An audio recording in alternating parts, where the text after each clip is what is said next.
अस्सलामु अलैकुम वरहमतुल्लाहि वबरकातुह। उम्मीद करता हूँ कि आप सब खैर व आफ़ियत से होंगे। चलिए कायदे को पढ़ते हैं। तख्ती नंबर 19 मद का बयान। नंबर 1, हुर्फ़ मद्दा के बाद हमज़ा उसी कलिमे में हो तो मद्दे मुत्तसिल होगा। ब्रैकेट में क्या लिख रहे हैं? मद्दे वाजिब। इसको बाद में समझाता हूँ। नंबर 2, हुर्फ़ मद्दा के बाद अगर हमज़ा दूसरे कलिमे में हो तो मद्दे मुनफसिल होगा। इसको मद्दे जायज़ भी कहते हैं। नंबर 3, हुर्फ़ मद्दा के बाद वाले हर्फ पर अगर जज़्म या तशदीद हो तो मद्दे लाजिम होगा। वो क्या कह रहे हैं कि हुर्फ़ मद्दा के बाद, हुर्फ़ मद्दा कितने हैं? अलिफ से पहले ज़बर हो तो अलिफ मद्दा, या साकिन से पहले ज़ेर हो तो या मद्दा, वाव साकिन से पहले पेश हो तो वाव मद्दा। 3 हो गए ना।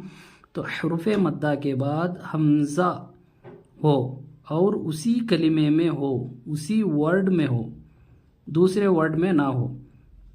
या साकिन से पहले ज़ेर हो तो या मद्दा और हमज़ा उसी कलिमे में है, यानी उसी वर्ड में है, दूसरे वर्ड में नहीं है। वाव साकिन से पहले पेश हो तो वाव मद्दा और हमज़ा उसी कलिमे में है। तो इसको उसी कलिमे में होने की वजह से मद्दे मुत्तसिल कहते हैं। ठीक है। मद्दे वाजिब क्यों कहते हैं?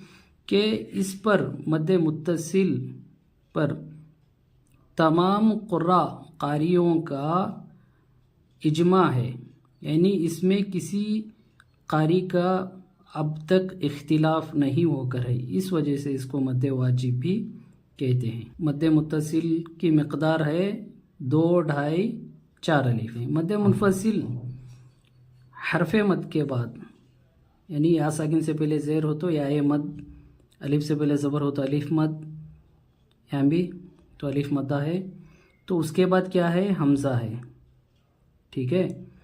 तो हमज़ा दूसरे कलिमे में है। ये फ़ी अलग है, अमरिना अलग है, तो 2 कलिमे हो गए। तो ये हरफ मद के बाद हमज़ा दूसरे वाले कलिमे में आकर है, इसलिए इसको मद्दे मुनफसिल कहते हैं।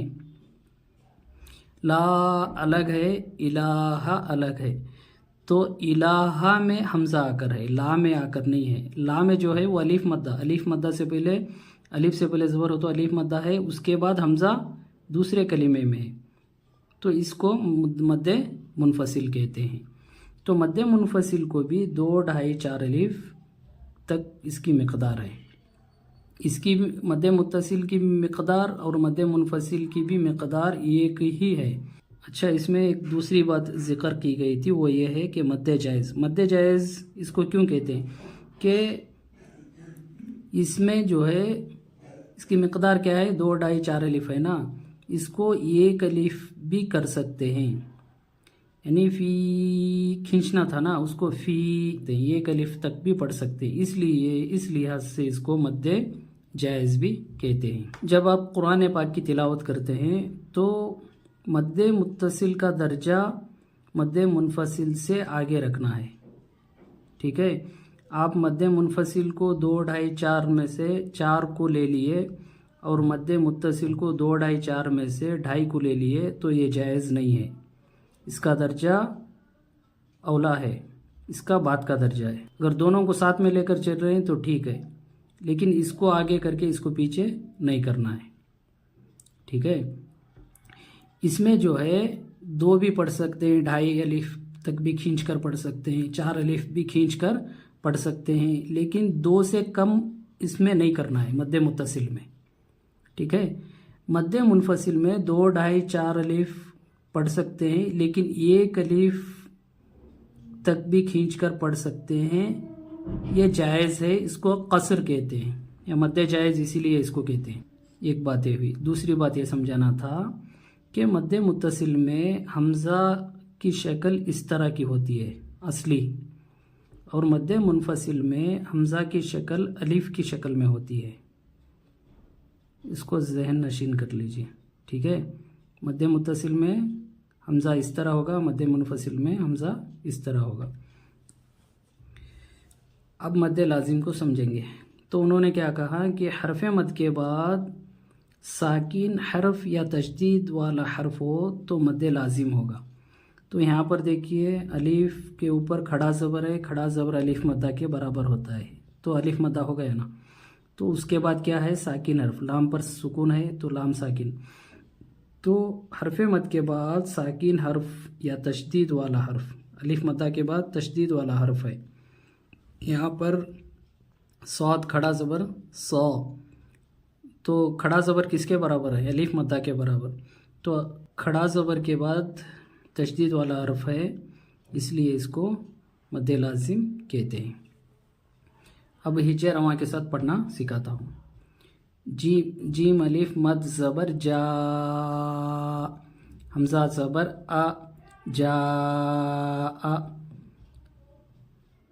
سین یا مد زیر سی، حمزہ تا زبر اد، سی اد. سو مد منفصل.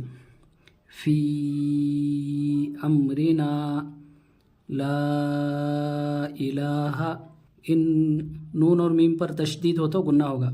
انا انزلنا مد لازم. اس کو بھی ایک بار ہچے کر کے دکھاتا ہوں. حمزہ لام مد کھڑا زبر آل، حمزہ کھڑا زبر آ، آل آ. نون زبر نا، آل آنا. اچھا، اس کی مقدار جو ہے 5 الف ہے، اس کو طول کہتے ہیں. ان دونوں کو توسط، اور اس میں قصر بھی جائز ہے. قصر مطلب مد جائز، ایک الف کرنا بھی جائز ہے. اس میں ایک الف جائز نہیں ہے. مد متصل میں ایک الف جائز نہیں ہے، مد منفصل میں ایک الف جائز ہے. ان دونوں کی مقدار کیا ہے؟ 2، 2.5، 4 الف. مد لازم کی مقدار صرف 5 الف طول ہی کرنا ہے، یعنی کھینچ کر 5 الف ہی پڑھنا ہے.